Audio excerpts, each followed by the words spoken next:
So for the second part of this chapter on foreign direct investment, on chapter 8, we're going to start to talk about this eclectic paradigm.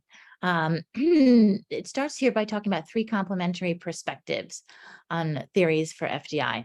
So why does a firm favor direct investment over exporting and licensing?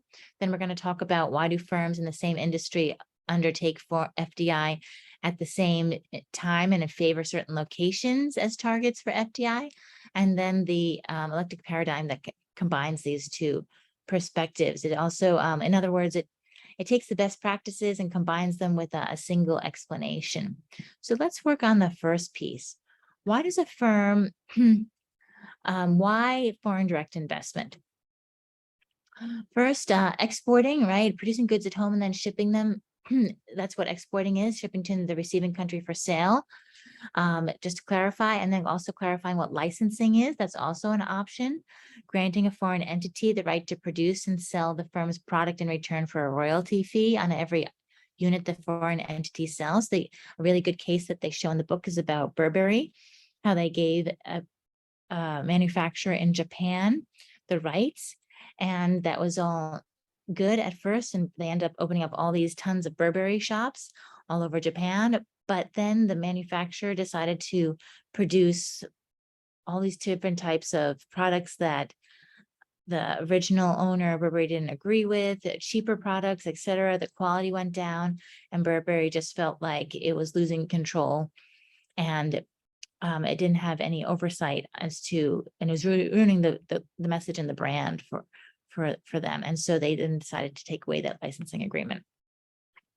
FDI may be both expensive and risky compared with exporting and licensing, right? Because these in some ways sound a little bit simpler. Why don't we just ship our products there? Why don't we just license products there?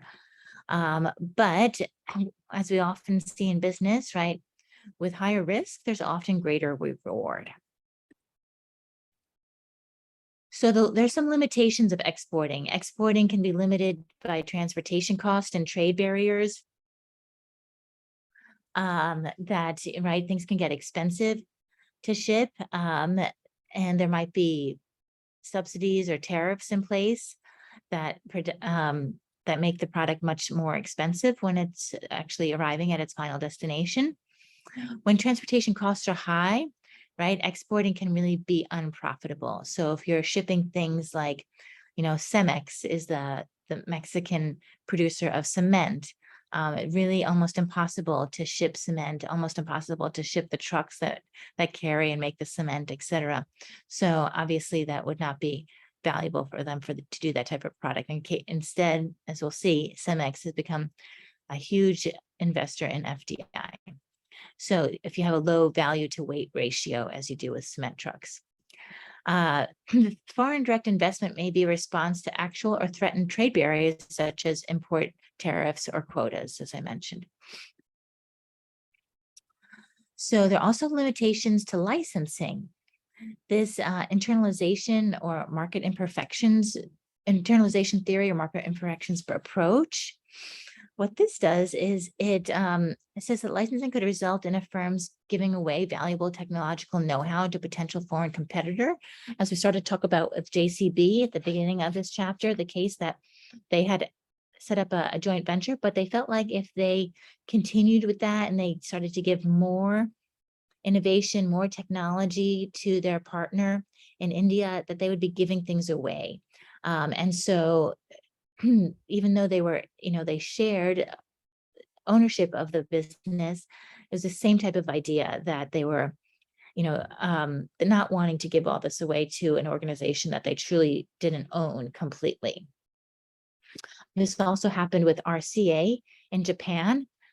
I had forgotten about this, but I remember in the 1980s, there's a really sad story because RCA decided to license their product. You probably never even heard of RCA. It's almost out of business now, but they were, for record players and things, that they licensed their products to Sony in Japan.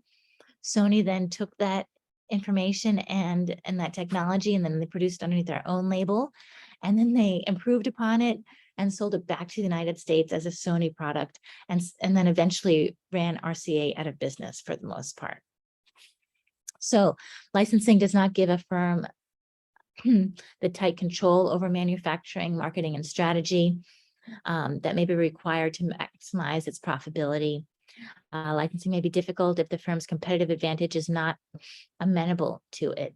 And so also like Toyota, for example, they couldn't license their car manufacturing to the United States.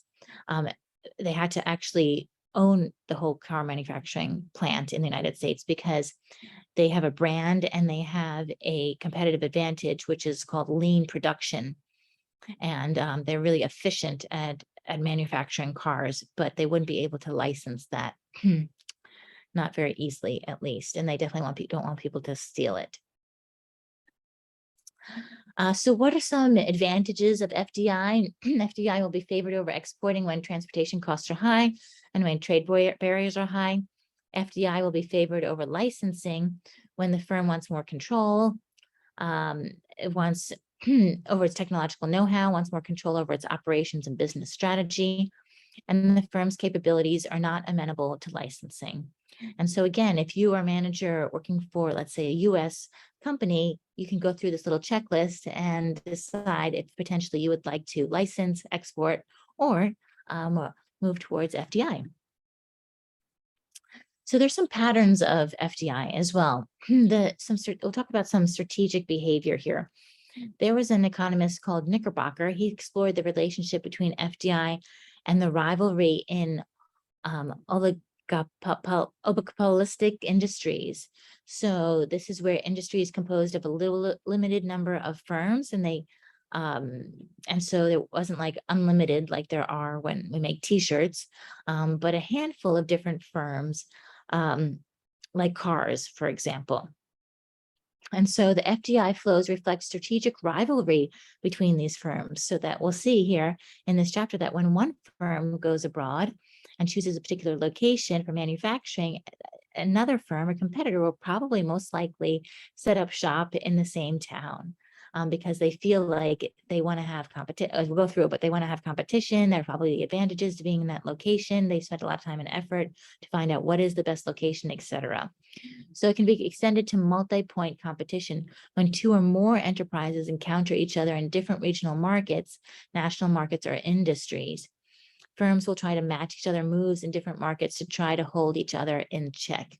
So a really interesting, just how this kind of naturally came about. And we were saying that, Nissan initially opened up manufacturing in the United States, and then Toyota and Honda eventually followed suit. This is also known as the imitative behavior. And so what the end of part 2 here, what is that eclectic paradigm that we're talking about?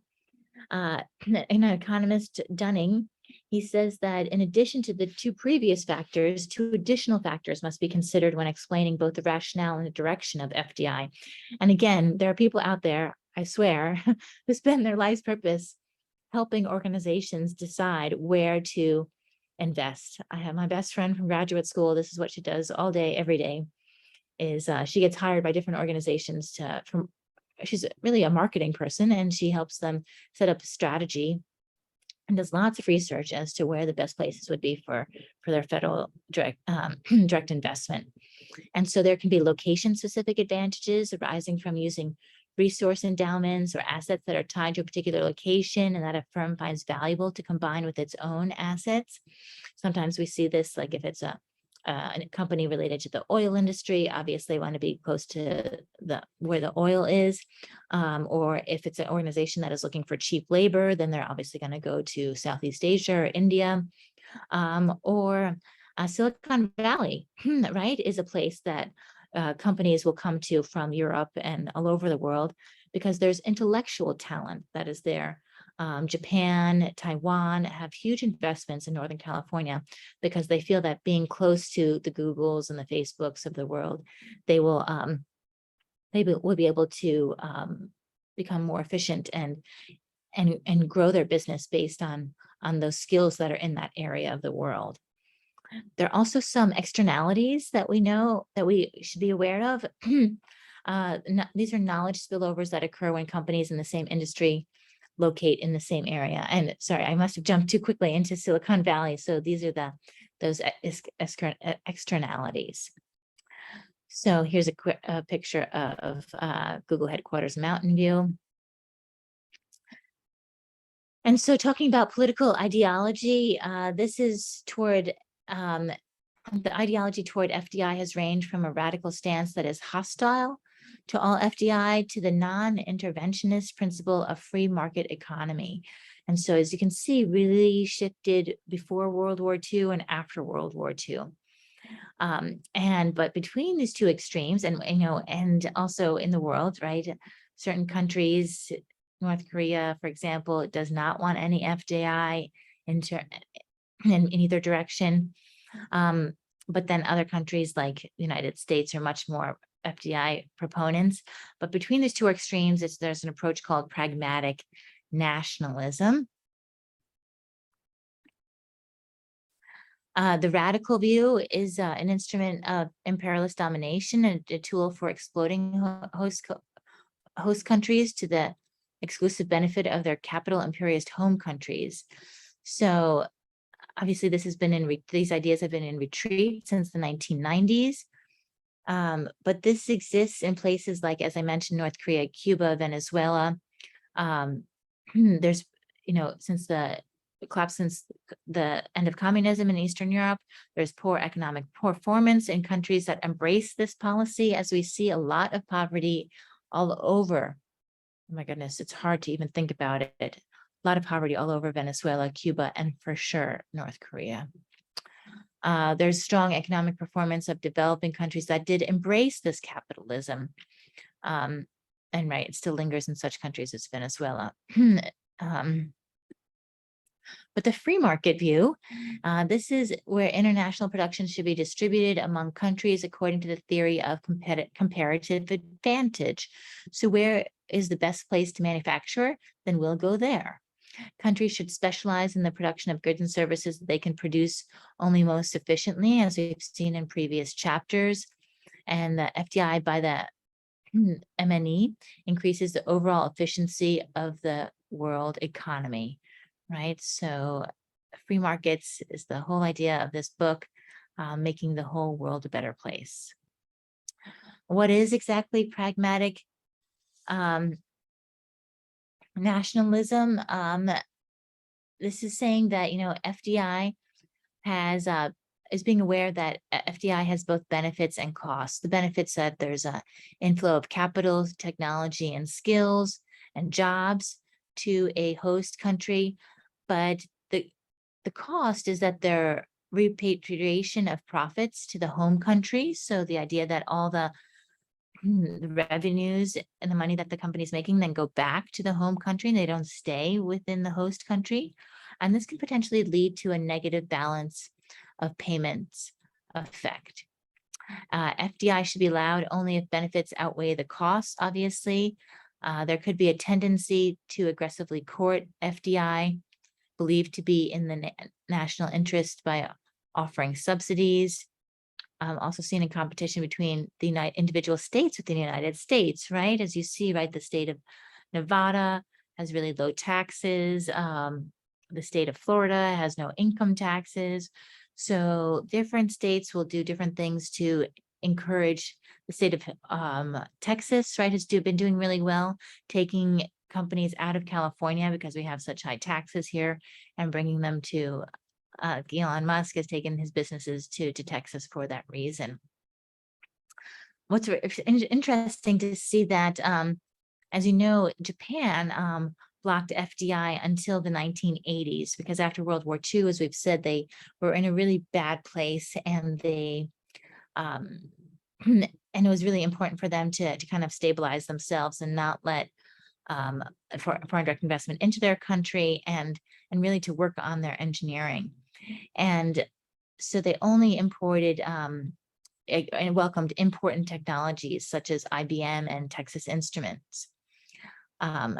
So that was really interesting to see that. Fortunately, they've now in the last decade or so opened up their economy, and they've done so well when it comes to engineering and education.